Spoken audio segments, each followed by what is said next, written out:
ఇక మనమందరము కూడా మరి గత కొద్ది వారాలుగా 6 వారాలుగా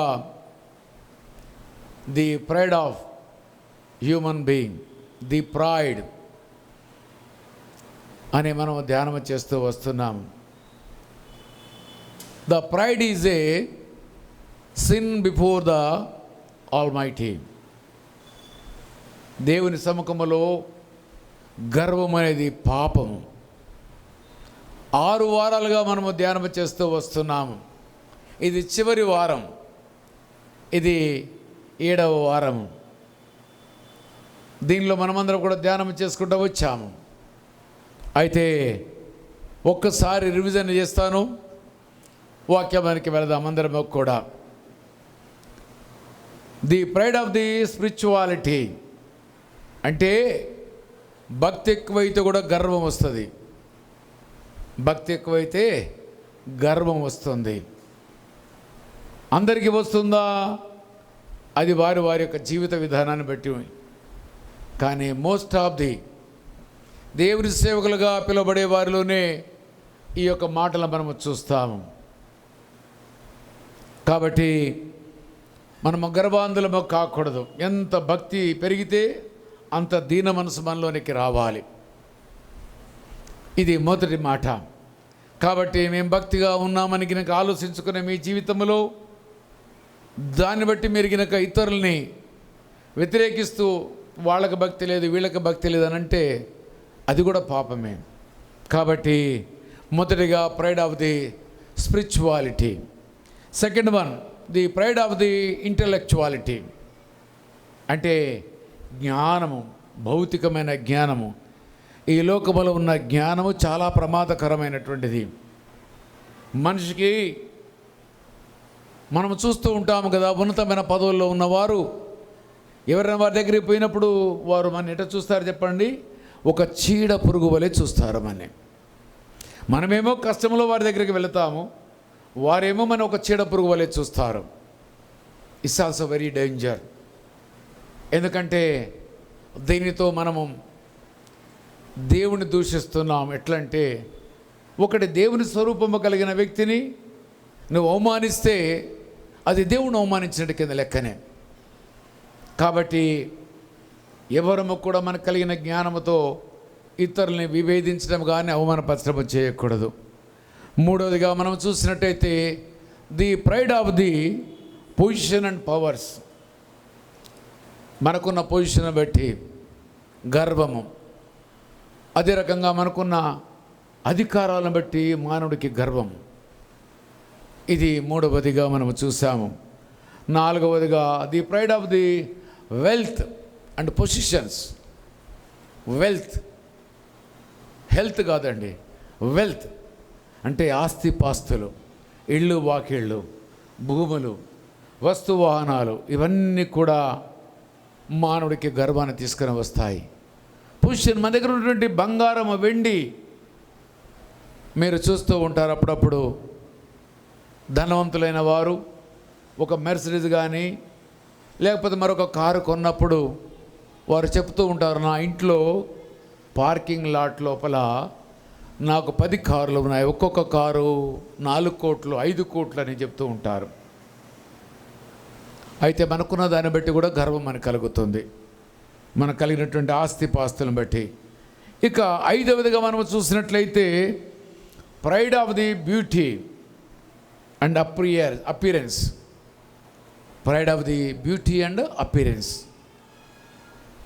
మనకున్న అందాన్ని బట్టి, మనకు బయట కనబడి ఆ అందచందాలను బట్టి మనము గర్విస్తాము. కాబట్టి దేవుడు అంటున్నాడు, నిన్ను నన్ను మనందరికి కూడా నీకు అందం ఉంటే, ఆడవారికైనా కానీ మగవారికే కానీ అందం ఉంటే ఆ అందాన్ని దేవుడిచ్చినందుకు దేవుని కనపరచాలి. అంతేగాని నాకు అందం ఉంది కదా అని గర్వించినట్లయితే లూసిఫర్ జీవితమే.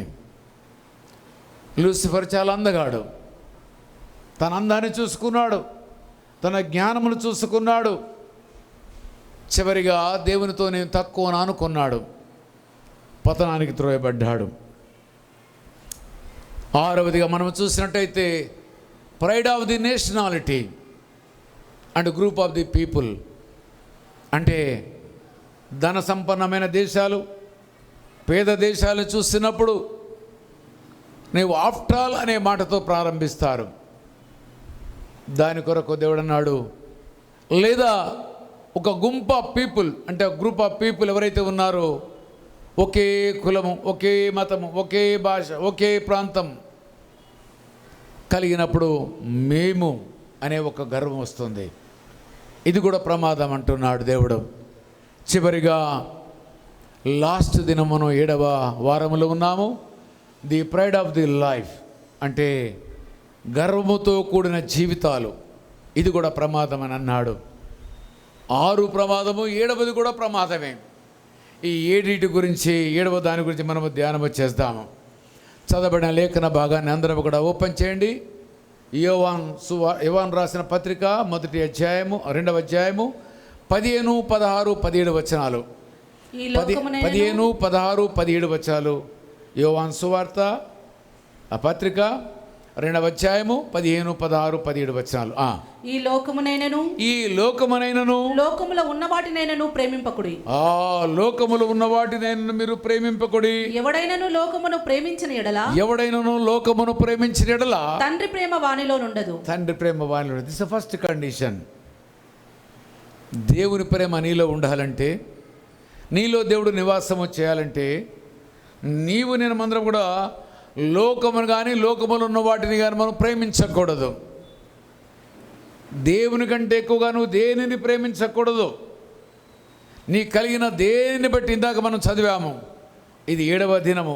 6 మాటలు మనం చదివి ధ్యానం చేస్తాము. ఈ 7వ దినమున దేవుడు మాట్లాడే మాట ఏంటంటే, నీ కలిగింది ఏది కూడా, ఈ లోకంలో అనేకమైన నీ కలిగి ఉన్నావు. నువ్వు ఆ కలిగి ఉన్నది ఏది అని చూసి నువ్వు గర్వించవాకు.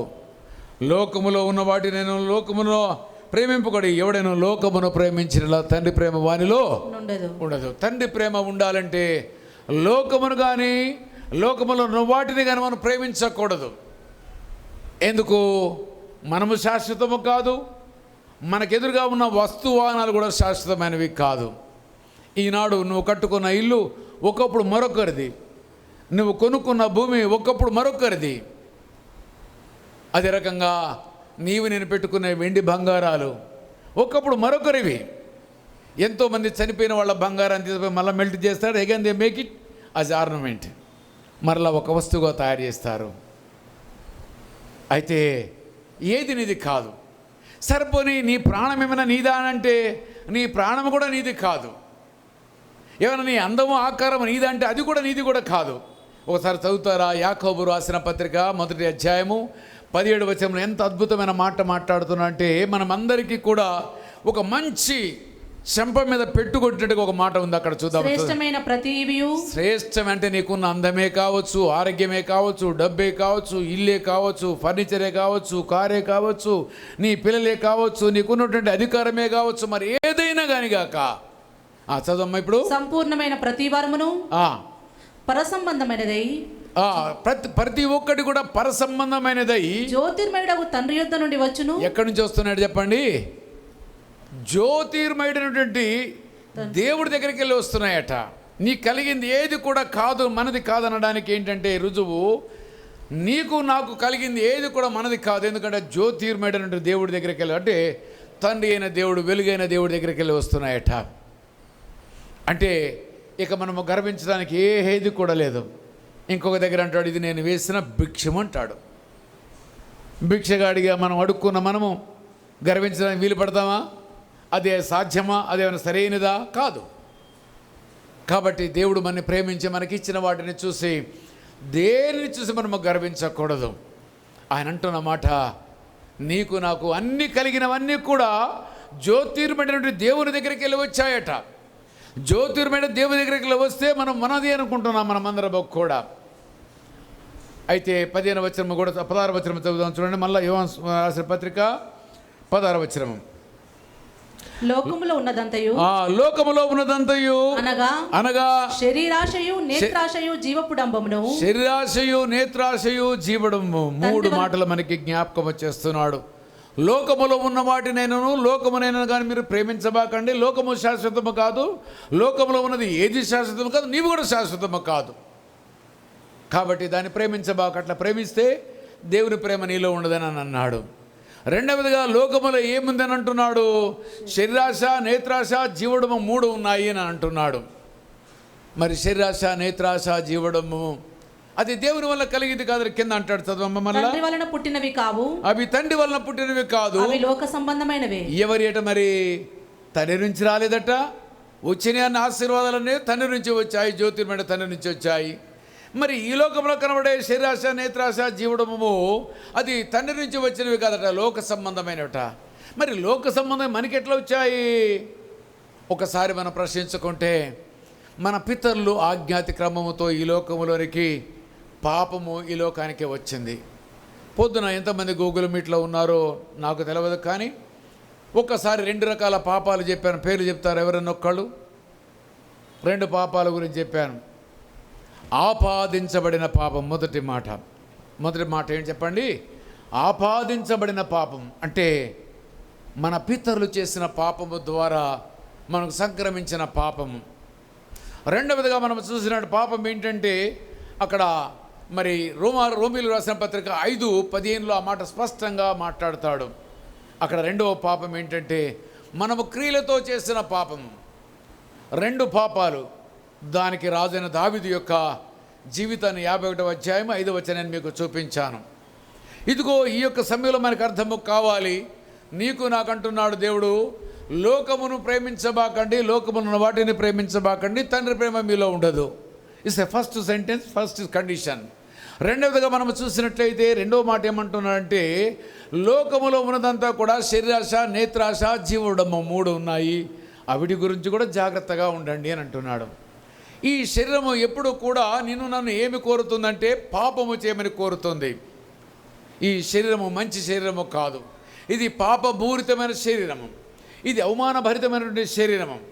ఈ శరీరము మనం ఏం చేస్తుంటే పాపములోనికి నెట్టివేస్తుంది, తర్వాత పాపము నుంచి మరణానికి నెట్టివేస్తుంది, మరణం నుంచి నరకానికి నెట్టివేస్తుంది. 3 స్టెప్లో. అయితే ఈ యొక్క శరీరము మంచి శరీరము కాదు. ఇక రెండవదిగా మనం చూసినట్టయితే నేత్రాశ.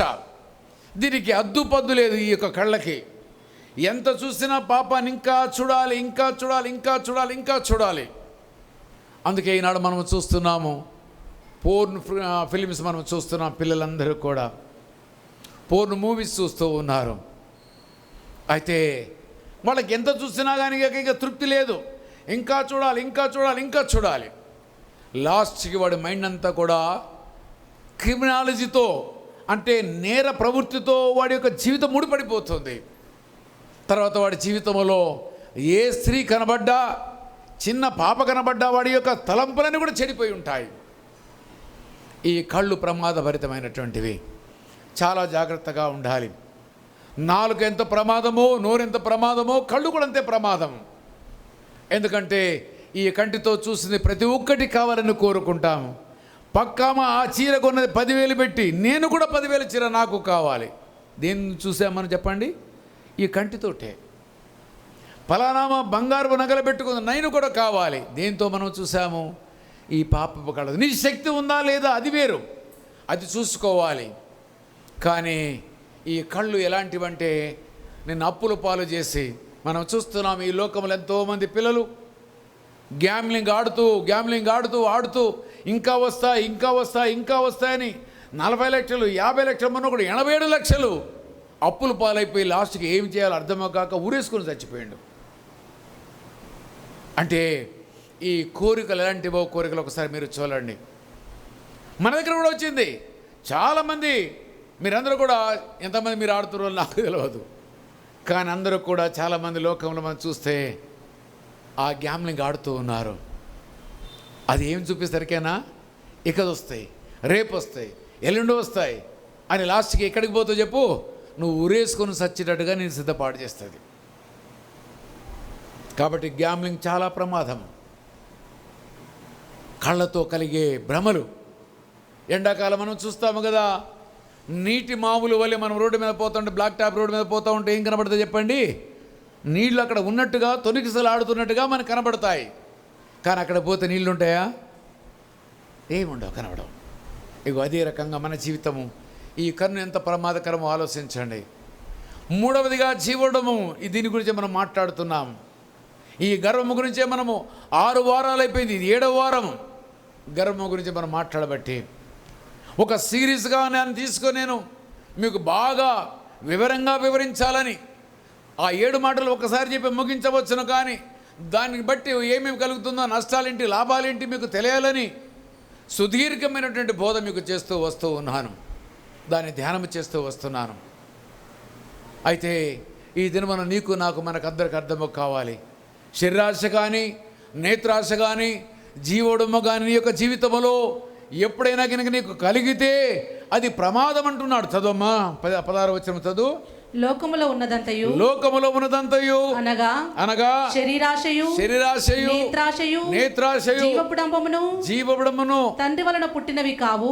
ఇది దేవునికి సంబంధం కాదు. ఈ 3 నీలో వచ్చినాయి అంటే అది పాపం కింద వచ్చేటి కింద లెక్కనే. నీలో దురాత్మ నీలోనికి వచ్చేటి కింద లెక్కనే. నీలో దురాత్మ వచ్చేటి కింద లెక్కనే. ఏది రానేకూడదు, ఏ దాన్ని చూసి గర్వించకూడదు. ఈ క్షయమయ్యే ఈ జీవితము, క్షయమయ్యే యొక్క శరీరము అక్షేత్రం సంతరించుకోవాలి. ఇది ఒక దినమున నీవు నేను అందరం కూడా మట్టిలో మట్టి అయిపోయే వాళ్ళమే. మట్టిలో కాని వాళ్ళు, మట్టి కాని వాళ్ళు ఎవరు ఉన్నారా భూమండలం మీద? No one is there. ఎదుగో నీకు నాకు అర్థము కావాలి. మనందరికీ అర్థము కావాల్సింది ఏంటంటే, లోకాన్ని ప్రేమించబాకండి. ఈ లోకము నిన్ను పరిగెత్తిస్తుంది. లాస్ట్కి ఏం చేస్తుందంటే దేవుడికే దూరం చేస్తుంది. ఈ యొక్క సంపాదనే పరుగు పందెంలో మనం ప్రారంభిస్తే లాస్ట్కి ఆ సంపాదనతో మనము కనీసం దాన్ని ఆనందించకుండా కూడా మనం చనిపోయే రోజులు ఈ లోకంలో ఎంతోమంది మనం చూస్తూ ఉన్నాము. దేవుడిస్తాడు. దేవుడిచ్చే సమయం సందర్భం వచ్చినప్పుడు దేవుడు ఏమన్నాడు? ఆకాశపు వాకిలను విప్పి పట్టజాలంత విస్తారమైనటువంటి ఆశీర్వాదాలు కుమ్మరించే దేవుడు నీ దేవుడు, నా దేవుడు. దానికి నేనే సాక్షిని. కాబట్టి ఇది మనమందరం కూడా దేని కొరకు మనం పరిగెత్తకూడదు. లోకము కొరకు పరిగెత్తకూడదు, శరీరాశ కొరకు పరిగెత్తకూడదు, నేత్రాశ కొరకు పరిగెత్తకూడదు. పరిగెత్తవలసింది అసలు దాన్ని విడిచి కోసరకు మనం పరిగెడుతున్నాం. అందరూ కూడా దేని కొరకు పరిగెడుతున్నారు? అసలైనది ఆ యొక్క పరలోకము కొరకు పరిగెత్తకుండా. పౌలు గారు అంటాడు కదా, నా ముందు ఉంచబడినటువంటి పరుగు పందెం నేను ఏం చేస్తున్నానన్నాడు? నేను ఓపికతో పరిగెత్తుతున్నానని అన్నాడు. మనకు ఓపిక లేదు. మనకు నిద్ర కావాలి, సుఖము కావాలి, అన్నీ మనకు కావాలి. కష్టం ఉన్నప్పుడు ఒక్కొక్కళ్ళని చూస్తా గూగుల్ మీట్లో రోజు పొద్దున వాళ్ళ మొక్కలు కనబడతాయి. ఆ కష్టం తిరిగిపోయిన తర్వాత ఆ మొక్కలు మళ్ళీ నాకు కనబడవు. నేను రోజు చూస్తుంటా ఎవరెవరు ఎంత ప్రాంప్ట్గా వస్తారో, తర్వాత మరలా వాళ్ళు ఎక్కడ డిసప్పేర్ అవుతారో నాకు బాగా తెలుసు. అయితే దేవుడు అంటున్నాడు, కష్టం వచ్చినప్పుడు పరిగెత్తడమో కాదు, ఓపికతో పరిగెత్తు. ఈ కష్టాలన్నీ కూడా కడతీరుతాయి. కానీ నేను నా కోరిక అని కనుక నువ్వు అనుకుంటే నువ్వు లోకంలో ఎక్కడో దగ్గర పడిపోతావు, అనుమానమే లేదు. అందుకే మీ అందరికీ కూడా ఉదయ సాయంకాలాలు దేవుని యొక్క వాక్యాన్ని బోధించడానికి అనేక మంది సంఘ కాపరుల్ని, దానిలో నేరొకడిగా కూడా ప్రతి ఉదయకాలమున మీ అందరితో మాట్లాడడానికి దేవుడు సిద్ధపడి వదరమని మనందరూ కూడా కోరుకుంటున్నాడు. కానీ మనమందరం కూడా ఎంత లేజీ బగ్స్ అయిపోయామంటే, ఏది వద్దు, నాకేది వద్దు, లోకమే నాకు ఆనందము, నిద్రే నాకు ఆనందము, ఆ క్షణికమైన సుఖమే నాకు ఆనందము. ఆ యొక్క యోన పోయి అడుగు భాగమున పోయి ఏం చేస్తున్నాడు చెప్పండి? హాయిగా నిద్రిస్తున్నాడట. ఓడేమో తలకిందులు కాబోతుంది, సముద్రమేమో ఉప్పొంగిపోతుంది. ఆయనకి ఏ సంబంధం లేదు, హాయిగా నిద్రిస్తూ ఉన్నాడు. ఎక్కడికి? నేను దేవుడి నుంచి పారిపోతున్నాను అనుకున్నాడు పిచ్చి యోనా. ఇగో మనమందరం కూడా దేవుడు చూడలేదనుకుంటున్నాము. కానీ మనం పరిగెత్తే పందెం ఏ దారిలో పరిగెత్తాలో ఆ దారిలో కాక మరొక దారిలో మనం పరిగెడుతున్నాం. అందరం కూడా even though my self also, నేను కూడా అనేక పర్యాయాలు నా జీవితంలో తప్పుడు మార్గంలో ప్రయాణం చేసిన వాడే. ఎవరము నీతిమంతులమో కాదు. కానీ దేవుని యొక్క వాక్యం మనతో మాట్లాడిన తర్వాత మన జీవితంలో మనమందరము కూడా మార్పు కలిగిన వారముగా రావాలి. ఎందుకు అనుదినము దేవుడు మన వాక్యంతో పోషించాలనుకున్నాడంటే, ఈ చివరి దినాల్లోనే ఈ టెక్నాలజీ ఎందుకు వచ్చిందంటే, ఈ చివరి దినాల్లో మానవుడు శరీరాశ నేత్రాశ జీవుడు అనే లోకములో పరిగెడుతున్నాడు. కాబట్టి కూర్చున్న కాడే వాక్యం వినడానికి దేవుడు గొప్ప భాగ్యం మనకు అనుగ్రహించాడు. మనకి మందిరం రావడం బాధే, ఇంట్లో కూర్చున్న వాక్యం వినడం కూడా బాధే. ఎట్లయిపోయామంటే చాలా కష్టపడుతున్నాం మనమందరం కూడా. ఒకానొక దినము మనకు వస్తుంది, దేవుడు వినడు. ఒకసారి యెషయా గ్రంథము చూద్దామా? యెషయా గ్రంథము 1వ అధ్యాయములో ఆయన మాటలు అంటాడు. చూడండి 15వ వచనము చూడండి. యెషయా గ్రంథము 1వ అధ్యాయము 15వ మీరు మీ చేతులు చాపునప్పుడు మిమ్మల్ని చూడక నా కన్నులు కప్పుకొందును. చూడండి ఎంత భయంకరమైన మాట. నీవు ఆయన చూడకుండా నువ్వు పరిగెడితే, నీ ఇష్టానుసంగా నువ్వు పరిగెత్తాలనుకుంటే, నీ కోరికలు నెరవేర్చుకోవాలంటే నువ్వు పరిగెత్తు, నెరవేర్చుకో. కానీ నీకు కష్టం వస్తుంది. అప్పుడు మీ చేతులు చాపినప్పుడు మిమ్మల్ని చూడక నా కన్నులు ఆయన కళ్ళు మూసుకుంటాట. ఎందుకంటే నువ్వు నిన్ను చూస్తే నువ్వు ఏడుస్తుంటావు. ఆయన జాలిగల మనసు కలిగిన దేవుడు. అందుకని ఆయన ఏం చేస్తాడు, నిన్ను చూడడం ఆయనకి ఇష్టం లేదు. నువ్వు ఏడుస్తూ ఉంటుంటే ఆయన తట్టుకోలేడు. మీ అందరూ కూడా తల్లిదండ్రులు, మనమందరూ కూడా తల్లిదండ్రులమే. మన పిల్లలు ఏడుస్తూ ఉంటే మనం తట్టుకోగలమా? అవసరం వస్తే ఒక కిడ్నీ అమ్మి, అంతేనా కదా చెప్పండి, ఒక కిడ్నీ అమ్ముకొని పిల్లల కోరికలు నెరవేరుస్తాం. ఇదిగో దేవుడు అంటున్నాడు, మనమట కన్నీరు కాచేటప్పుడట ఆయన తన కళ్ళు తన చేతులు అడ్డు పెట్టుకుంటాడట. మన చూడడం ఆయనకి ఇష్టం లేదు. తర్వాత మీరు బహుగా ప్రార్థన చేసినను, కష్టం వచ్చినప్పుడు నేనుగా అప్పుడు బహుగా ప్రార్థన చేసినను నేను వినను.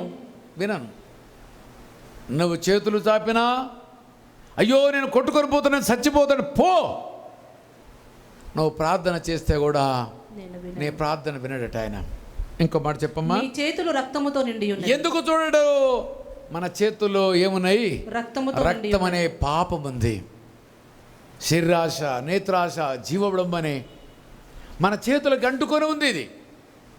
అందుకని మీరు బహుగా ప్రార్థన చేస్తే మీరు మీ చేతులు రక్తముతో నిండినవి, మిమ్మును కడుక్కొనుడి, శుద్ధి చేసుకొనుడి. మీ దుష్క్రియలు నాకు కనబడకుండా వాటిని తొలగించుకోండి. ఇది మనం అనుకుంటాం ఏంటంటే ప్రార్థన చేస్తే అయ్యేది కాదు, చేతులు చాస్తే చెయ్యడు దేవుడు. కాబట్టి మనమందరం కూడా నీకు నాకు అర్థము కావాలి దేవుడు అనే మాటలు. నేను శరీరాశ నేత్రాశ జీవడం అనే పాపంలో పడిపోయి కొట్టుకొని పోతున్నామే. ఒకసారి మీరు ఆలోచించండి. అయ్యా దేవానికి కనుక నువ్వు చేయిస్తే ఆయన చెయ్యడు. నువ్వు కన్నీరు కాచి ప్రార్థన చేస్తే నీ ముఖం కూడా చూడట. అంటే నేను జాగ్రత్తగా ఉండాలి. శరీరాశ నేత్రాశ జీవడం అనే ఈ పాపంలో మనం పడిపోకూడదు. ఇది తండ్రి వల్ల కలిగినవి కాదు. ఎవరి అంటే చెప్పండి, లోక సంబంధమైనవి. లోకములో జీవించడానికి నీకు అధికారం ఇచ్చాడు, కానీ లోకములో ఉన్న పాపములో జీవించడానికి దేవుడు అధికారాన్ని ఇవ్వలేదు. కానీ మనం ఏం చేస్తున్నాము, లోకములో జీవిస్తున్నామని మనమే సరి చేసుకుంటున్నాం, పాపంలో పడిపోతున్నాము. దేవుడు అనే మాట జ్ఞాపకం చేసుకుందాం. 17వ వచనం చూడండి. కీడు చేయుట మానుడి. జాగ్రత్తగా వినాలి ఈ మాట. 17వ వచనం ఎంత జాగ్రత్తగా మాట్లాడుతున్నారో చూడండి. లోకమును దాని ఆశయు గతించిపోవచ్చున్నవి కానీ దేవుని చిత్తమును జరిగించువాడు నిరంతరమును నిలుచును. లోకం వెళ్ళిపోతుంది, సూర్యచంద్రాదులు వెళ్ళిపోతాయి, మనము వెళ్ళిపోతాం. ఈ లోకమంతా గతించే దినం ఒక దినమున ఉంది. పేతురు పత్రికలు అంటాడు, మహా అగ్నితో ఈ యొక్క భూమి అంతా కాల్చబడుతుంది. ఈ శపించబడిన భూమి కాల్చబడి పరిశుద్ధపరచబడాలి. మహావేంద్రముతో ఈ యొక్క భూమి అంతా కాల్చివేయబడుతుంది. ఇది గతించిపోయేది. ఈ సూర్యుడు గతించాలి, ఈ చంద్రుడు గతించాలి, ఈ నక్షత్రాలు గతించాలి, మనము గతించాలి.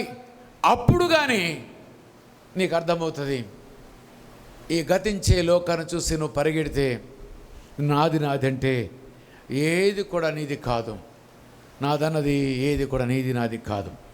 అయితే దేవుని చిత్తమును జరిగించేవాడు నిరంతరము నిలుచును. ఎవరు నిల్చుంటారు దేవుని సన్నిధిలో? పాపులా పుణ్యాత్ముల? ఎవరు నిల్చుంటారు? పుణ్యాత్ములు నిల్చుంటారు. ఇదిగో దేవుని సన్నిధిలో నిల్చోవాలంటే నీవు నేను మందరము కూడా మరి దేవుని యొక్క వాక్యానుసారంగా జీవించే వారముగా ఉందాము. అయితే మనమందరము కూడా ఏమనుకుంటున్నామో ఒక్కసారి చూద్దాము. ద్వితీయోపదేశకాండము 8వ అధ్యాయము 17వ వచనం గట్టిగా చదవమ్మా. ద్వితీయోపదేశకాండము 8వ అధ్యాయము 17వ వచనం, 17, 18, 19 వచనం. అయితే మీరు మా సామర్థ్యము మా బాహుబలము ఇంత భాగ్యము మాకు కలగజేసిన అనుకుందరేమో. భాగ్యము మాకు కలగజేసిన అనుకుందరేమో కాగా నీ దేవుడైన యెహోవాను జ్ఞాపకము చేసుకొనవలెను. ఏలయనగా తాను మీ పితరులతో ప్రమాణము చేసినట్లు తన నిబంధనను నేటి వరకు స్థాపింపవలనని మీరు భాగ్యము సంపాదించుకున్నటకై మీకు సామర్థ్యము కలుగజేయువాడు ఆయనే. ఇప్పుడు ఏమంటారు చెప్పండి? భాగ్యము కలగజేసేవారు ఎవరు? ఆయనే. ఆయన అంటే ఎవరు? నీ రక్షణకర్త, సకల జగత్తును సృజించిన వారి యొక్క శక్తి అట. ఇప్పుడు బలం ఉంది అనుకున్నాము. బలం లేకపోతే పని చేయగలమా? ఎప్పుడు నీరసం అంటే పని చేయగలమా? చేయలేం. అందుకే దేవుడు అంటున్నాడు, ఇదంతా నా సామర్థ్యం అంటున్నాడు. మనం అనుకుంటున్నాం ఇది నాది అనుకుంటున్నాము, నా శక్తి, నా జ్ఞానము, నా బలము అని మనం అనుకుంటున్నాము. కానీ ఆయన అంటున్నాడు ఇది నా సామర్థ్యమయ్యా అని అంటున్నాడు దేవుడు. కాబట్టి మనం ఏది కూడా నాదనకూడదు. నాదన్నది ఏది కూడా నీదిగా ఉండిపోదు. అందుకు మరొక మాట, 1 పేతురు రాసిన పత్రిక 5వ అధ్యాయము 5వ వచనం చదువుకుందాము. చూడండి, అక్కడ మంచి మాటలు మనం మరికొన్ని మాటలు జ్ఞాపకం చేసుకుందాం. చిన్నలారా మీరు పెద్దలకు లోబడి ఉండుడి. మీరందరూ ఎదుటివాని ఎడల మనస్సు అనే వస్త్రము ధరించుకొని దీన మనస్సు అనే వస్త్రము ధరించుకోవాలట. మనమందరం ఒకటి ఎట్లున్నారో చెప్పండి? గర్వాంధులము కాకూడదు. ముందే మనం అనుకున్నాము కదా, ఏది మనది కాదనుకున్నాము కదా. దేవుడు అంటున్నాడు ఏంటంటే, ఇక్కడ మనం చెప్పిన మాట ప్రకారం దీనమైన మనసు కలిగి ఉండమంటున్నాడు. దీనమైన మనసు కలగమంటే మనం గర్విస్తున్నాము. మనకు కలిగిన అందచందాలు, మనకు కలిగిన డబ్బు, మనకు కలిగిన భూములు, మనకు కలిగినటువంటి జ్ఞానం, మనకు కలిగినటువంటి పరిశుద్ధమైన జీవితాన్ని చూసి మనం గర్విస్తున్నాం. దేవుడేమో అది కాదని దేవుడు అంటున్నాడు. ఇంకా చదవమ్మా. మిమ్మును అలంకరించుకొనుడి. దీన మనసును వస్త్రము ధరించుకొని మిమ్మును అలంకరించుకొనుడి. ఏ వస్త్రము ధరించుకోవాలి? దీన వస్త్రము ధరించుకోవాలి. దీనమైన వస్త్రము, పట్టు వస్త్రము రాశాడు అక్కడ రాశాడా? రాయలేదు. దీన మనస్సు అంటున్నాడు. ఎంత గొప్పగా ఉన్నా కానీ ప్రతి వారితో నువ్వు కలిసి మాట్లాడగలగాలి. అదే దీన మనసు అంటే. ప్రతి వారిని క్షమించగలిగి ఉండాలి. ప్రతి వారితో స్నేహం కలిగి ఉండాలి. నీ కలిగింది ఏది కాదని స్పష్టం చేసిన తర్వాత కూడా ఇంకా నేను అని ఆము, అది మంచిది కాదు. నేననే దాని గురించి ఉస్మానియా యూనివర్సిటీలో PhD చేశాడు ఒక సహోదరుడు. నేను అనేది ఎంత ప్రమాదకరమో మన పరిశుద్ధ గ్రంథము చెప్పింది. ఆయన కూడా ఒక PhD చేశాడు. PhD మీకు తెలుసు కదా, డాక్టరేటు. ఆయన PhD చేశాడు. నేననే పదముతోటి ప్రపంచం ఏ రకంగా పతనమైపోతుంది, నేననే గర్వముతోటి రాజులు రాజ్యాలు ఏ రకంగా పోయాయి, నేనని అందచందాలు మెచ్చుకున్నటువంటి అనేక మంది ఏ రకంగా చనిపోయారు, ఆయన దాని గురించి వివరంగా ఒక పెద్ద థీసిస్ సబ్మిట్ చేశాడు. ఆయనకి PhD ఇచ్చారు. అంతకంటే PhD చేయడానికి కావాల్సిన మెటీరియల్ మన దగ్గర ఉంది. అయితే దేవుడు అంటున్న మాట నీకు నాకు అర్థము కావాలి. చదమ్మా. దీన మనసును వస్త్రము ధరించుకొని మిమ్మును అలంకరించుకొనుడి. దానితో అలంకరించుకోవాలి. అలంకరణ బాహ్యమైన అలంకరణ కాదు. అంతరంగమైన అలంకరణలో ఏమి కనబడాలంటే దీనత్వము కనబడాలి. అందరితో నువ్వు సరిగా మాట్లాడలేకపోతే, అందరితో సరిగా నువ్వు ప్రవర్తించలేకపోతే, వారు చెడ్డవారు కావచ్చును, నువ్వు మంచివాడివైతే నీవేం కావాలి? నీ యొక్క మంచితనం రిఫ్లెక్ట్ కావాలి. నా వెలుగు, నా దీపము ఆరిపోయింది. ఇప్పుడు మీ దీపం వెలుగుతుంది, ఏం కావాలి ఇప్పుడు చెప్పండి? ఆరిపోయిన వాళ్ళని చూడాలనా, లేకపోతే వెలిగే వాళ్ళని చూడాలనా? వెలిగే వాళ్ళని చూడాలి. మనమందరం కూడా ప్రకాశవంతమైన వెలుగు కలిగి ఉండని మనం ప్రయత్నం చేయాలి. కానీ మనం చూసేది ఏంటంటే ఆరిపోయిన దీపాలను చూస్తున్నాం. అందుకనే దేవుడు అనే మాట, మనం దీన మనస్సు అనే వస్త్రము ధరించుకొని మిమ్మల్ని అలంకరించుకొనుడి. దేవుడు అహంకారులను ఎదిరించి దీనులకు కృపను గ్రహించును. దేవుడు ఏం చేస్తాడట? నువ్వు గర్విస్తే నేను తీసి పక్క పారేస్తాడు. పక్క పారేసి ఏం చేస్తాడు? నీకంటే విధేయత కలిగిన వాడిని గొప్పవాడిని చేస్తాడు. నేను అన్నవాడిని తీసి పక్క పారేస్తారు. ఉద్యోగాలు చేసేవాళ్ళు ఇది బాగా అనుభవం. మన పొరపాటుకి కొంచెం ఏమాత్రం తోక జాడించినా, తోక ఆడించినా మన అధికారి ఏం చేస్తాడు? తోక కోసి దానికి ఇంత సున్నం పెడతాడు. ఎందుకు సున్నం పెడతా చెప్పండి? తోక మళ్ళా పెరగకుండా సున్నం పెడతాడు. రాజకీయాల్లో కూడా అంతే, వ్యాపారంలో కూడా అంతే, ఆధ్యాత్మికమైనటువంటి జీవితంలో కూడా అంతే. నీవు గనుక తోక ఆడిస్తున్నావంటే ఆయన ఏం చేస్తాడు? యేసయ్య తోక కట్ చేసి సున్నం పెట్టేస్తాడు. కదలదు, ఇక మన పెరగడానికి వీల్లేదు. కాబట్టి ఒక్కసారి ఆలోచించండి, ఎవరమ్మ కూడా గర్వించడానికి వీలేదంటుండు. ఆయన దీనుల్ని దీవించే దేవుడు, అహంకారుల్ని ఏం చేశాడు? ఎదిరించే దేవుడు. మొదట మీ అందరికి కూడా జ్ఞాపకం వచ్చేసాను. ఎవరు? రాజు అయినటువంటి నెబుకద్నెజరు రాజు. గర్వించిన రాజును తీసి గడ్డి మేపాడు. రాజులకే గతి లేదు, ప్రవక్తలకే గతి లేదు. యోనా ప్రవక్తకి ఏమైనా మేలు జరిగిందా? మాట వినకపోతే తోక కోసి సున్నం పెడితే ఎక్కడ 3 రోజులు మురికంపులో వాసన పిలవలేక, తాగలేక, తినలేక దుర్గంధంలో చచ్చిపోయాడు. నీవు నేను ఎంతటి వాళ్ళము? దేన్ని చూసి మనము గర్విస్తాం? అశాశ్వతమైన లోకములో మనము శాశ్వతం అనుకొని ఈ లోకమే శాశ్వతమని భ్రమించి ఈ లోకమును ప్రేమించినట్లయితే ఈ లోకం ఒక దినమున పూర్తిగా తీర్పులోనికి వెళుతుంది. నీవు నేను కూడా తీర్పులోనికి వెళతాము. అప్పుడు నీవు నేను దీన మనసా గర్వాంధులమా అర్థమవుతుంది. కాబట్టి ఇక్కడ దేవుడు అనే మాట జ్ఞాపకం చేసుకుందాం. దేవుడు తగిన సమయమందు మిమ్మల్ని హెచ్చించినట్లు ఆయన బలిష్టమైన చేతి కింద దీన మనస్కులయుండుడి. దేవుడిని హెచ్చించాలంటే నువ్వు దేవుడు కావాలి. తను తాను హెచ్చించుకున్నవాడు తగ్గించబడను, తను తాను తగ్గించుకున్నవాడు దేవుడు ఏం చేస్తాడట? నువ్వు గర్వాంధుడుగా ఉంటే నిన్ను తగ్గిస్తాడట. ఆయన బలిష్టమైన చేతి కింద నువ్వు అయ్యా నీ చిత్తం ప్రభువా, అంతా నీ ఇష్టమే, నాది ఏది లేదు, నా ఇష్టం ఏది వద్దు. ఎందుకంటే నేనే శాశ్వతమైన వాడిని కాదు కదా, నేనెందుకు నా ఇష్టం వద్దు, నీ ఇష్టమే జరిపించంటే నీ చిత్తమే సిద్ధించునుగా కనిగినక మనం అంటే ఆయన హెచ్చిస్తాడు. ఆయన దీన చేతి కింద మనం బలపరచబడతాం. కాబట్టి మనమట ఆయన దీన మనసుకులై ఉండాలంట. ఆయన మిమ్మల్ని గూర్చి ఎందుకు చింతిస్తున్నాడు? లోకాన్ని చూసి ఆనందిస్తున్నావు, లోకమున్న శరీరాశను చూసి ఆనందిస్తున్నావు, లోకమున్న నేత్రాశను చూసి గర్విస్తున్నావు. మరి అదే రకంగా ఈ లోకమున్నటువంటి నేత్రాశ జీవడమాన్ని చూసి నువ్వు గర్విస్తున్నావు. అందుకే ఆయన చింతిస్తున్నాడట.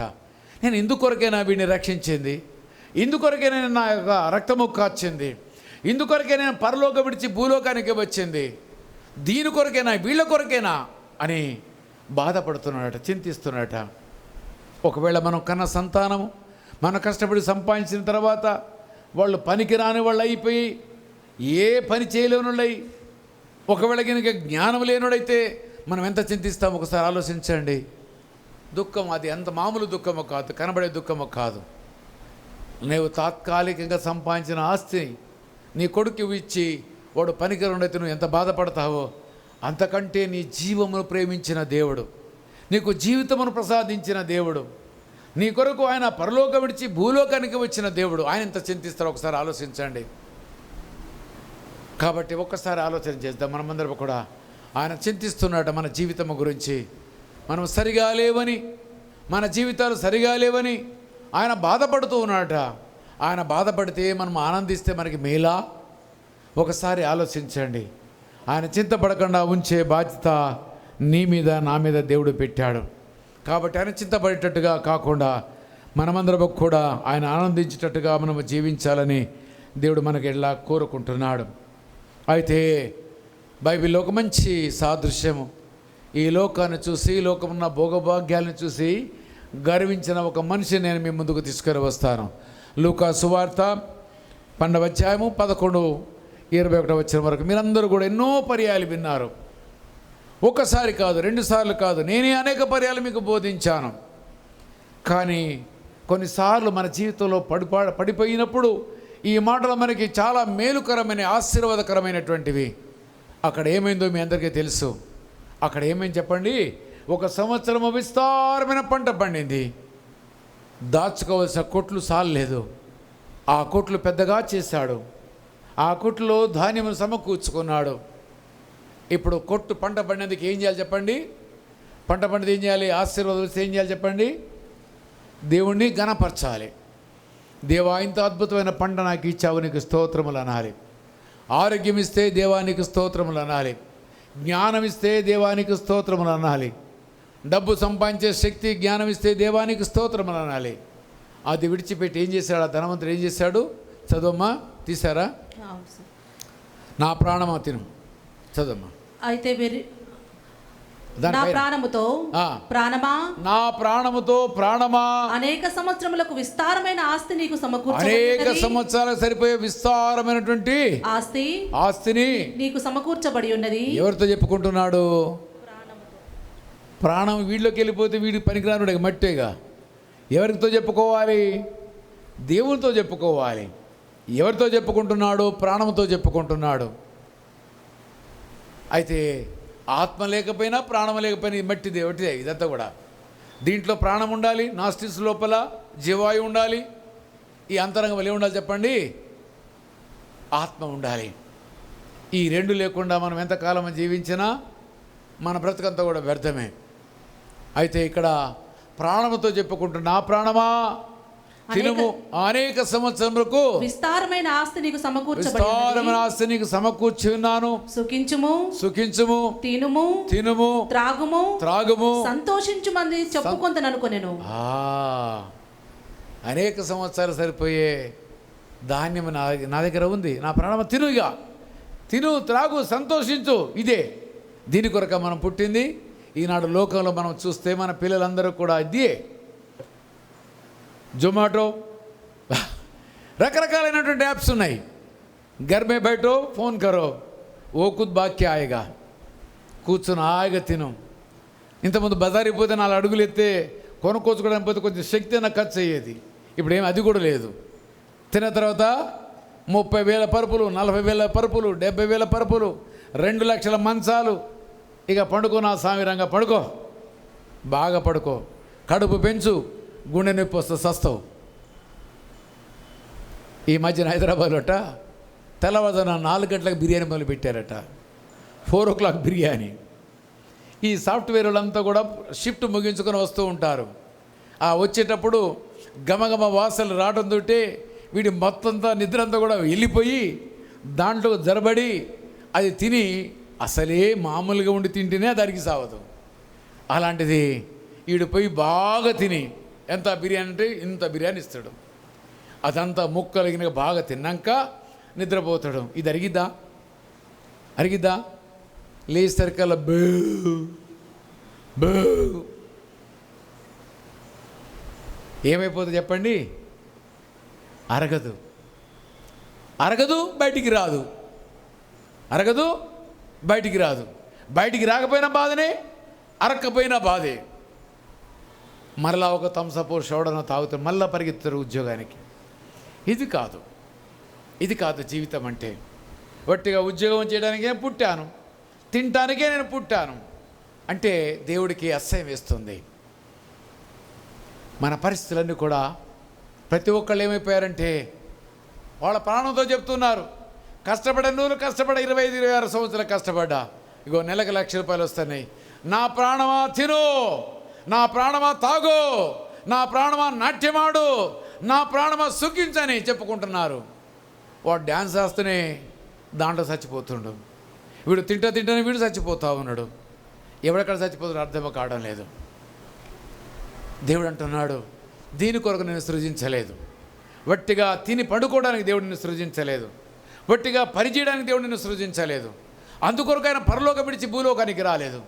ఆయన వచ్చిన ఉద్దేశము, నీకు రూపం ఇచ్చాడు, పోలిక ఇచ్చాడు. రూపము పోలిక నరకములో కాలుతూ ఉంటుంటే ఆయన కన్నీరు కారుస్తాడు. నీవు నరకానికి వెళ్ళకూడదని ఆయన వస్తే, నీకు చేసిన మేలును బట్టి దేవుడు మర్చిపోయి నీవు ఈ లోకములో ఆనందిస్తున్నావంటే దానంత పాపం మరొకటి లేనే లేదు. వీడు ప్రాణంతో చెప్పుకుంటున్నాడు, నా ప్రాణమా తినుము త్రాగుము సంతోషించుము, అనేక సంవత్సరాలకు కావలసే విస్తారమైన ధర్మం నీ కొరకు సమకూర్చానని అన్నాడు. బ్రతికునుడా, తినడా? అది ఎవరిదేమైపోయింది? అది పరుల స్వాధీనం అయిపోయింది. పరుల స్వాధీనం అయిపోయింది. దీని కొరకు దేవుడు నిన్ను రక్షించలేదు. నీవు నేను మందరము కూడా దేవుని యొక్క చిత్తమును నెరవేర్చడానికి దేవుడు మనని కాపాడాడని మర్చిపోకూడదు. అందుకు ఒక మాట, మరి యెషయా గ్రంథము గర్వించిన వారి గురించి ఒక మాట నేను మీకు జ్ఞాపకము చేస్తాను. మొదటిగా పాపము చేసినవాడు, దేవునికి వ్యతిరేకంగా జీవించినవాడు. యెషయా గ్రంథము 14వ అధ్యాయం 12వ వచనం చదువుకుందాం. తేజో నక్షత్రమా, తేజో నక్షత్రమా, అది పేరేంటి చెప్పండి? నీవు కూడా ఈ దినంలో ఉద్యోగం చేస్తున్నావు, లేకపోతే డబ్బు సంపాదిస్తున్నావు, ఈ లోకానికి ఒక తేజో నక్షత్రములే కనబడవచ్చును. రెండో మాట, వేకువ చుక్క. మా తండ్రుల కాలము లోపల వాళ్ళకి గడియారాలు లేవు. కొన్నిసార్లు మబ్బు పట్టి ఉండేటిది, కొన్నిసార్లు ఎండాకాలము కనబడేది మార్నింగ్ స్టార్. మీరు కూడా పొద్దుపడ 4:30 ఆ ప్రాంతంలో ఒకసారి బయటికి వచ్చి చూస్తే తేజో నక్షత్రం వెలుగుతూ ఉంటుంది, మిరుమిట్లు గొలుపుతూ ఉంటుంది. వేకువ చుక్క. దేవుడు ఎంత గొప్పగా తయారు చేశాడంటే, ఈ యొక్క లూసిఫర్ని చాలా అందగాడు, చాలా జ్ఞానం కలిగిన వాడు, అద్భుతంగా పాడగలిగే స్వరమును దేవుడిచ్చాడు. తన శరీరమును కదిలించినప్పుడు రకరకాలైన స్వరములు ఆ వాద్యాలు వాయించినట్టుగా వినపడేదట. ఎందుకంటే దేవుడు అనుకున్నాడు, నేను ఆనందించడానికి ఒక వ్యక్తి కావాలి అని వాడిని సిద్ధపాటు చేసుకున్నాడు. వాడికి మేలుతో ఆశీర్వదించాడు. మేలుతో ఆశీర్వదించిన ఆ యొక్క తేజో నక్షత్రము ఆ వేకువ చుక్క ఏం చేసిందో చూద్దాము. చూడండి. ఆకాశము నుండి పడితివి. ఎందుకు పడ్డావు నువ్వు? ఆకాశం నుంచి పడిపోవడానికి గల కారణం ఏంటి? నిన్ను ఇంత గొప్పగా నేను చేస్తే నువ్వు ఎందుకు పడిపోయావు? ఎందుకు పడిపోయావు అంటే, నా ప్రాణమా తినుము త్రాగుము సంతోషించుము అని మనం ఏ రకంగా చెప్పుకుంటున్నామో, ఈ నక్షత్రానికి ఒక గర్వం వచ్చింది. ఆ గర్వం ఏంటి? చదవమ్మా. జనములను పడగొట్టిన నీవు, జనములను పడగొట్టిన నీవు నేల మట్టు వరకు ఎట్లు నరకబడితివి. నేల మట్టుకు ఏ రకంగా నువ్వు నరకబడితివి. నరకబడిన మొద్దు నుంచి ఏమొచ్చింది చెప్పండి? అంకురము వచ్చును. అది యెషయా అంకురము. ఈ మొద్దు ఏమైపోయింది చెప్పండి? నేల మట్టుకు నరకబడ్డది. ఇక అంకురం వచ్చేది లేదు, ఇక అంకురము మొలకెత్తేది పరిస్థితే లేదు, ఇక జీవం వచ్చే పరిస్థితే లేదు. ఎండిపోయిన జీవితము. నేల వరకు నరికి వేయబడినటువంటి లూసిఫర్ గురించి మాట్లాడుతున్నా. నేను ఆకాశమునకు ఎక్కిపోయేదను. వీడి గర్వం చూడండి, ఎక్కడికి పోవాలనుకుంటున్నాడు చెప్పండి? ఆకాశం. వాడు ఉన్నది ఎక్కడ స్థలం? అది మూడవ ఆకాశమే. వాడు ఉన్న స్థలం ఏంటి చెప్పండి? మూడో ఆకాశమే. అక్కడ కాకుండా ఎక్కడికి వెళ్ళాలనుకుంటున్నాడు? ఇంకా పైకి వెళ్ళాలనుకుంటున్నాడు. యాజ్ ఎ యాక్సెస్ వాడికి ఎక్కడ అంటే ఎక్కడ తిరిగితే అక్కడికి తిరగగలిగే శక్తి వాడికి ఉండే. అయితే ఆకాశమునకు ఎక్కిపోదును, దేవుని నక్షత్రములకు పైగా నా సింహాసనమును హెచ్చింతును. పైన తేజో నక్షత్రాల పైన నా యొక్క సింహాసనమును హెచ్చింతును. వాటి మీద సింహాసనం వేస్తాను అనుకున్నాడట. అంటే ఆయన సభాపర్వతం మీద కంటే కూడా ఇంకా ఎత్తుగా ఉండాలని కోరుకున్నాడట. దీన్ని ఏమందామా? ఆశ అందామా? దురాశ అందామా? దురాశ. దురాశ. మీరు చిన్నప్పుడు చదువుకున్నారు, గోడల మీద రాసే మన క్లాసులు ఏం రాశారు చెప్పండి? అబ్బో, మీ అందరు చాలా ఇంటెలిజెంట్లు అండి, మీరంతా మంచి ఇంటెలిజెంట్లు. అయ్యి జ్ఞాపకం ఉన్నా కానీ వాక్యం జ్ఞాపకూడదు. ఉదయమే చెప్పిన కదా. అయితే దురాశ దుఃఖమునకు చేటు. ఆశ ఎంత ఉండాలో అంతకంటే ఎక్కువగా కోరుకుంటే అది మన పతనానికి సాదృశ్యం. ఈ యొక్క లూసిఫర్ కూడా కోరుకున్నది అదే. నేను ఆకాశమునకెక్కిపోదును, మహోన్నతుని పైన నా యొక్క సింహాసనం వేసుకుంటానని అన్నాడు. ఇంకా చదువు. ఉత్తర దిక్కునున్న సభాపర్వతం మీద కూర్చుందును. ఈ సభాపర్వతం అంటే నేను బాగా ఒక్కసారి స్టడీ బైబిల్లో చూశాను. సభాపర్వతం అంటే మనందరికీ మంచి ఉదాహరణ చెప్పాలంటే యోబు. ఆయనకి శ్రమ ప్రారంభించక ముందు దేవదూతలందరూ కూడా ఒక సభాపర్వతం మీద వాళ్ళందరూ కూడా ఏమైపోయారు చెప్పండి? సమావేశమయ్యారు. అక్కడికి సాతాను కూడా వెళ్ళాడు. దేవుడు వాడిని అడిగాడు, ఎక్కడి నుంచి వస్తున్నావు అంటే, లోకంలో అటు ఇటు తిరుగుతూ ఇక్కడికి కూడా వచ్చాను అన్నాడు. అంటే అటు ఇటు తిరుగుతూ వస్తానంటే నీకు యోబు తెలుసు అంట. నాకు యోబు తెలియపెట్టేమేంటి? నాకు యోబు తెలుసు, విజయ్ కుమార్ తెలుసు, డేవిడ్ కూడా నాకు తెలుసు, అందరూ తెలుసు నాకు. ఈ సంఘంలో కూర్చుని అందరూ కూడా అంత భక్తిపరులా కనబడుతున్నారు, కానీ వాళ్ళ అంతరంగం ఏంటో నాకు బాగా తెలుసు అని అన్నాడు వాడు. అంటే నువ్వు అనుకున్నట్టు కాదయా యోబు. అంటే నువ్వు అన్నీ ఆయన చుట్టూ కంచేసావు. నువ్వు కంచేసి ఆయన గొప్పోడు అంటే ఏం లాభం? అది కాదు, కంచె తీసి పారేయి అని అన్నాడు. సరే తీసిన పోను అన్నాడు. తర్వాత ఏం జరిగిందో మీకు తెలుసు. అంటే ఆ సభాపర్వతం మీ దగ్గరికి వీడు వెళ్ళాడు. అక్కడికి వెళ్ళి ఆయన్ని యోబుని శోధించడానికి పర్మిషన్ తీసుకుని వచ్చాడు. ఇగో ఈ సభాపర్వతమే. చూడండి, ఉత్తర దిక్కునున్న సభాపర్వతం మీద కూర్చుందును, మేఘమండలం మీదకి ఎక్కుదును. మేఘమండలం మీదకి ఎక్కుతాను, ఇంకా ఇంతకంటే ఎత్తుగా నేను ఎక్కుతాను. ఇది దేవుణ్ణి అవమానించినట్ట, ప్రేమించినట్ట? అవమానించినట్టు. నీకు ఇచ్చిన స్థాయి కాకుండా ఇంకొక స్థాయికి వెళ్ళాలని కోరుకోవడము అది దైవచిత్తమైతే ఓకే. దైవచిత్తము కాని కోరిక నీలో గినక కలిగింది అంటే అది వినాశనానికే సాదృశ్యం. ఇగో ఈనాడు మనమందరం కూడా ఆశీర్వదించబడక ముందు మనందరం రెగ్యులర్ క్రిస్టియన్సే, దాంట్లో అనుమానం లేదు. We have a fear of God. కానీ ఒక్కసారి ఆశీర్వదించబడిన తర్వాత దేవుని పూర్తిగా మర్చిపోయి, దేవుని చిత్తం నుంచి తొలగిపోయి, దేవునికి దూరమైపోయి నీవు జీవిస్తే ఆ జీవితం అయితే ఒక్కసారి. నేను ఒక్క మాట మంచి ఉదాహరణ మీ అందరికీ. ఎంతమంది కట్టెల పొయ్యి మీద వంట చేసిన అక్కలు ఉన్నారు? కట్టెల పొయ్యి మీద ఒక్కళ్ళు ఎత్తారు. మీరంతా కట్టెల పొయ్యి మీద చేయలేదా? నేను కూడా చేసిన. మా అక్కకు నేను సాయం చేసేవాడు కట్టెల పొయ్యి మీద వంట వండేట్టు నేను కూడా. అయితే కట్టెల పొయ్యి కింద మనం ఏం చేస్తాం చెప్పండి? మామూలుగా ఇప్పుడైతే 3 వైపుల నుంచి కట్టెలు పెట్టే పొయ్యిలు వచ్చినాయి, ఐరన్ వచ్చినాయి. పాతకాలంలో ఉండేది చెప్పండి, ఒక పక్క నుంచే కట్టెలు పెట్టాలి, మిగతా 3 దారులు బంద్ అయిపోతాయి. ఈ ఒకే ద్వారంలో కట్టెలు పెట్టాలంటే ఎన్ని పడతాయి? మరి కర్రలు కుక్కినా మంట రాదు. ఎందుకు? దానికి ఆక్సిజన్ దొరకదు. ఈ యొక్క ఉన్న 3 కర్రలు 4 కర్రలోకి వెళ్ళి ఒక కర్ర తీసి పక్క పెట్టండి, అది వెలుగుతుందా లేకపోతే ఆరిపోద్దా? ఎందుకు ఆరిపోద్ది? ఆ వెలిగించే శక్తి ఒకదానికి ఒకటి తోడుగా ఉండాలి. ఆ కట్టెలు ఒకటి ఆరిపోతుంటే మరొకటి వెలిగించేది కావాలి. ఇదిగో సంఘం కూడా అలాంటిదే.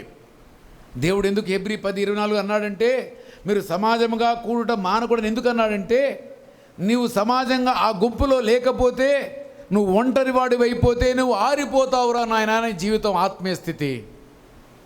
ఆరిపోయిన తర్వాత నీకు చీకటికి వెలుగు వ్యత్యాసము కనబడదు, నీతికి అనీతికి తేడా కనబడదు, పాపానికి పుణ్యానికి తేడా కనబడదు. ఇగో మన జీవితంలో కూడా నేను ఒకవేళ కనుక ఒక సంఘం నుంచి నువ్వు తొలగిపోయినట్టయితే, ఒక మందిరం నుంచి నువ్వు తొలగిపోయినట్లయితే, ఒక సవాసం నుంచి నువ్వు తొలగిపోయినట్లయితే, ఒంటరిగా కొద్ది కాలం నువ్వు కాలుతూ కనబడవచ్చునేమో, కానీ కొద్దిసేపటి తర్వాత నువ్వు బట్టిగా ఆరిపోయే జీవితమే.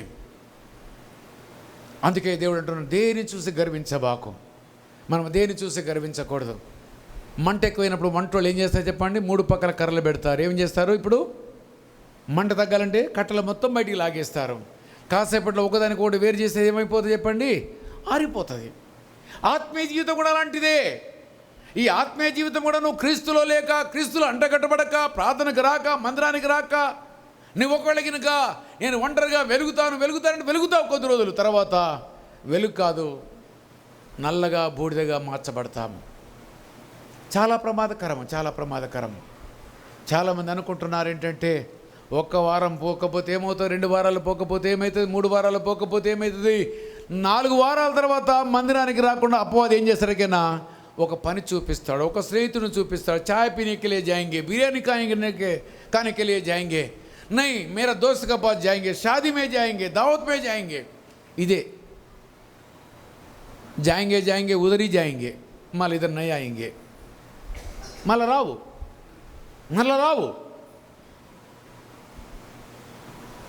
కాబట్టి కర్రని కాలబడుతున్న కర్రను తీసి పక్క పెడితేనే కొద్ది గంటల్లో అది ఆరిపోతుంది. ఈ ఆత్మ దీపాన్ని నువ్వు ఆర్పివేసుకుంటే నీ జీవితం నా జీవితం ఏంటో ఒకసారి ఆలోచించండి. ఆ ఆరిపోయిన దీపాలు 5 ఆరిపోయినవి, అది 5 వెలిగించబడిన దీపాలు. వారి జీవితాల్లో మనం చూస్తాము. పెళ్లి కుమారుడు వస్తున్న కేక వేస్తున్నప్పుడు వీరిలో ఏమి లేదు చెప్పండి, ఆయిల్ లేదు, అంటే పరిశుద్ధాత్మ లేదు, లేపబడలేదు. సింపుల్, ఒకటే మాట. నీవు నేను లేపబడాలంటే ఈ దీపం వెలిగించబడాలి. ఈ దీపం వెలిగించబడాలంటే రోజు వాక్యముతో వెలిగించుకోవాలి, ఆరాధనలో పార్టిసిపేట్ చేయాలి, ప్రతి ఆదివారం మందిరానికి రావాలి. లేకపోతే తర్వాత బట్టితే నీకు అంటావు, అప్పుడు పూజ ఏమంటే పూజ చేస్తావు, ఏ చేయమంటే అది చేస్తావు. సొలొమోను ఏం చేశాడు చెప్పండి? ఒక్క భార్య కలిగి ఉన్నప్పుడు భక్తిగా జీవించాడు. 1000 మంది అయిన తర్వాత ఏమైపోయాడు? ఎవరు ఏ దేవతకు దండం పెట్టండి దానికే దండం పెట్టాడు. ఏమైపోయింది? ఇక్కడ నుంచి ఏమైపోయాడు? లోకమునరికి వెళ్ళిపోయాడు. లోకమే శాశ్వతం అనుకున్నాడు, తన జ్ఞానమే గొప్ప అనుకున్నాడు, తన ఆస్తే గొప్ప అనుకున్నాడు, తన అందమే గొప్ప అనుకున్నాడు. కానీ ఏమైపోయాడు? విగ్రహ ఆరాధన చేశాడు. అది తనకి ఎప్పుడైనా సరి అనిపించిందా? అది తప్పనిపించిందా? ఏమనిపించాలి? అనిపిస్తే ఎందుకు చేసేవాడు? తనకు అనిపించలేదు. తర్వాత చిన్నగా దురాత్మ ఏమంటది, అరే ఏమవుతుందా, వాడు అంతా ఒక దండం పెట్టుకుంటాను, నీ ఫ్రెండ్ రా, పక్కన ఉన్నాడు వాడు, నీ జాన్ దోస్తు, ఏ మట్టుకు ఇట్లా అంటే మనసులో అనుకోరా, ఏం కాదు, మనసులో వద్దు, బయటికి కొట్టి 2 చేతులు పెట్టరా అంటాడు. 2 చేతులు పెడితే అయిపోయాయి, విశ్వాసం పాయ్. జాగ్రత్త సుమి, మనం వేరు కాకూడదు, సంఘం నుంచి వేరు కాకూడదు. మీ అందరికి కూడా నా సలహా, ఒకవేళ మీకు ఈ మందిరం ఇష్టం లేకపోతే మరొక మందిరానికి వెళ్ళండి, బట్ మరొక మందిరంలో మీరు ఉండాలి, కాల్చుతూ ఉండాలి, కాలబడుతూ ఉండాలి, ఆ పొయ్యిలో మీరు కాల్చబడుతూ ఉండాలి.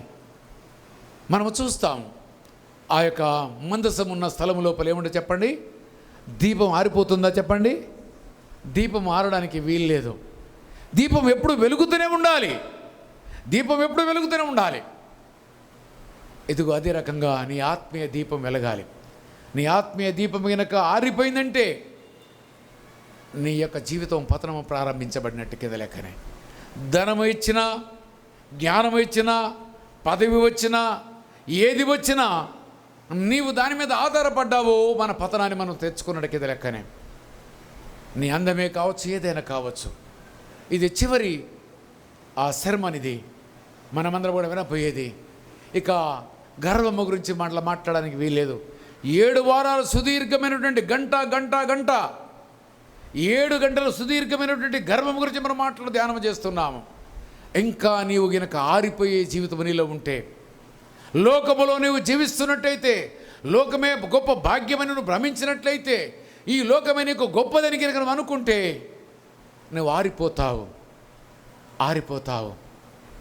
ఆరిపోతే నరకానికైనా వెళ్ళేది. కాబట్టి వీడు కూడా గర్వించాడు, నాకు ఏమీ కాదనుకున్నాడు. 14వ వచనం చదవమ్మా. యెషయా గ్రంథము 14. మేఘమండలం మీదకి ఎక్కుదును, మహోన్నతునితో నన్ను సమానిగా చేసుకుందును అని. ఏమండి మామూలు మాట, ఏమంటారని చెప్పండి? మహోన్నతుడు అంటే చెప్పండి. ఆ మాటలో అర్థం ఉంది కదా, అందరికంటే ఉన్నతమైన వాడు, ఆయనతో అట గొప్పోడుగా ఉంటాడట. చెప్పండి, మహోనుతో నన్ను సమానముగా చేసుకుందునని నీవు మనస్సులో అనుకుంటివి కదా. ఇది ఇగో మనసులో మనం కూడా అనుకుంటాము. గర్వం. ఆమెకి నాకంటే పేదరాలు, ఆమె కారు చిన్న కారు, ఆమె ఇల్లు చిన్నిల్లు, ఆమె కొంచెమే బంగారం ఉంది, ఆమె కొన్ని బట్టలు ఉన్నాయి, ఇవన్నీ కూడా గర్వాలే. ఇవన్నీ కూడా గర్వాలే. ఆ గర్వము నిన్ను పతనము చేస్తుందట. లూసిఫర్ కూడా అంతటితో ఆగలేదు, కానీ ఇంకా గొప్పవాడికి కావాలనుకున్నాడు. తన జీవితము ఏమైందో మీకు తెలుసు. అయితే నీవు పాతాళమునకు నరకములో ఒక మూలకు త్రోయబడితివే. ఇగో గర్వించిన వారి జీవితాల పతనమే. పాతాళములో ఒక మూలకే మనం ఉండేది. కాబట్టి పాతాళానికి వెళ్ళడము అది ఆషామాషి కాదు. అగ్ని ఆరదు, పురుగు చావదు. యుగ యుగాలు కాలుతూ జీవించే జీవితము. సర్పను అగ్నిలో వేసి కాసేపట్లో కాలిపోయాము, చచ్చిపోయాము, డజంట్ మ్యాటర్. కానీ యుగ యుగాలు ప్రాణం పోవట్లేదు కదా. ప్రాణం పోకుండా కాలడం అంటే మాటలా? ఒకసారి చెప్పండి. మీరు వంట చేసేటప్పుడు కొంచెం నూనె మీ మీద పడ్డా, కొంచెం గ్యాస్ స్టవ్ మంట కొంచెం మీ చేతిలో తగిలినా మీకు ఎంత బాధ ఉంటుందో ఒకసారి మీరు ఆలోచించండి. కాలిపోయిన వాళ్ళు ఎంతోమంది వంట వండుతునో, లేకపోతే కిరోసిన్ పోసుకొనో, కాల్చుకున్న పెట్రోల్ పోసుకుని కాల్చుకున్న వారి యొక్క జీవితాన్ని మీరు చూడండి. ఒక్కసారి ఎప్పుడైనా పొరపాటున మీరు కాలిపోయి బాధలను మనిషిని మీరు చూడండి, మాట కూడా రాదు. విలవిలలాడిపోతుంటారు. ఆ కాసేపే 24 గంటలో 30 గంటలో బ్రతుకుతాడు. మాట రాదు, నోటిగుంట చెప్పుకోలేడు, కళ్ళమటి నీళ్లు కారుతూ ఉంటాయి. ఇదిగో ప్రియ సహోదరి సహోదరుడా, నీ జీవితంలో దేనైనా చూసి గర్వించినట్లయితే ఏదో అగ్ని ఆరదు, పురుగు చావదు. నువ్వనుకుంటా నాకు ఏమి కాదు, నేను చాలా భక్తిపరుడిని, సంఘానికి పోతేనే భక్త, టీవీలో నుంచి చూసి భక్తి లేదా, వాక్యం ఆన్లైన్లో వింటే వాక్యం కాదా అంటే అది తప్పనిసరి పరిస్థితే, కానీ అది సరైన పరిస్థితి కాదు. నువ్వు వాక్యం విను అభివృద్ధి కొరకు. నీ ఇంట్లో కూర్చున్న వాక్య ధ్యానము చేయి, సంతోషమే. కానీ వారానికి ఒక్కసారి మందిరానికి పోవడము, ఒక్కసారి చదవడం. నేను ముగిస్తాను. హెబ్రీయులకు రాసిన పత్రిక 12వ అధ్యాయము 10వ అధ్యాయము 24వ వచనం చదువుకొని మనం ముగిస్తాము. హెబ్రీయులకు రాసిన పత్రిక 10:24. ఇది ఆజ్ఞాన్ని మీకు జ్ఞాపకం చేయడానికి నేను యొక్క మాట మీకు చదివిస్తున్నాను. కొందరు మానుకొనుచున్నట్టుగా సమాజముగా కూడుట మానక ఒకరినొకడు హెచ్చరించుచు ఆ దినము సమీపించిన కొలది మరి ఎక్కువగా అలాగు చేయుచు ప్రేమ చూపుటకును సత్కార్యములు చేయుటకును ఒకరినొకడు పురికొల్పవలనని దేవుడు ఆజ్ఞాపిస్తున్నాడు. ఎవరన్నా మందిరానికి రాకపోతే మీరేం చేయాలి చెప్పండి? మీరేం చేయాలి? మీ బాధ్యత లేదు. ఎవరు రాకపోతే ఏం చేయాలి? మనం పురిగొల్పాలి. మనం వెళ్ళి రాకపోతే విడిచిపెడదాం, అది వేరే సంగతి. మనందరి బాధ్యత. యెహెజ్కేలు గ్రంథము 3వ అధ్యాయం అంటాడు, నీ సహోదరుడు కానీ సహోదరి కానీ వక్ర మార్గంలో వెళుతున్నప్పుడు వారిని హెచ్చరిక చేయకపోతే వారి పాపానికి నిన్ను అపరాధ రక్తంగా నేను భావిస్తానంటున్నాడు. కాబట్టి ఒకసారి ఆలోచించండి. మనమందరం ఇది ఆజ్ఞ. చాలామందికి ఇది ఆజ్ఞ అని మీకు తెలియదు అనుకుంటా బహుశా. మనం ఇప్పుడు అందుకనే మీకు ఆజ్ఞల గురించి బాగా అర్థం కావాలని, మిమ్మల్ని ఏదో వాగ్దానాలతో ముంచెత్తాలని, వాగ్దానాలతో మిమ్మల్ని నవ్వించాలని, కవించాలని కాకుండా దేవుని యొక్క ఆజ్ఞలు ఏంటో మీకు అర్థం కావాలని మత్తయి సువార్త, మార్కు సువార్త కంటిన్యూగా 101 ఆజ్ఞలు మనము ధ్యానము చేశాము. కంటిన్యూగా అయితే కొంచెం మీకు మానసికంగా ఇబ్బంది పడతారని మరలా దావీదు కీర్తన 1వ అధ్యాయాన్ని తీసుకున్నాను. మీరందరికీ అర్థం కావాలంటే దీని గురించి కూడా ధ్యానం చేద్దాం ఒకసారి. దేవుని యొక్క ఆజ్ఞలు మరిచిన వారి యొక్క జీవితంలో మరణము ప్రాప్తిస్తబడుతుంది. వారి జీవితము అగమ్యగోచరంగా ఉంటుంది. కాబట్టి మనమందరము కూడా గర్వాంధులము కాకుండా లోకములో ఉన్న శరీరాశ, నేత్రాశ, జీవడము ఇవి తండ్రి వలన కలిగినవి కాదు, ఇది అపవాది వలన కలిగినవి. మనమందరము కూడా లోకములో ఉన్నదంతయు నాది అనుకున్న వారందరూ కూడా మట్టిలో మట్టి అయిపోయారు. ఈనాడు నీదనుకున్నది మరొకరిది.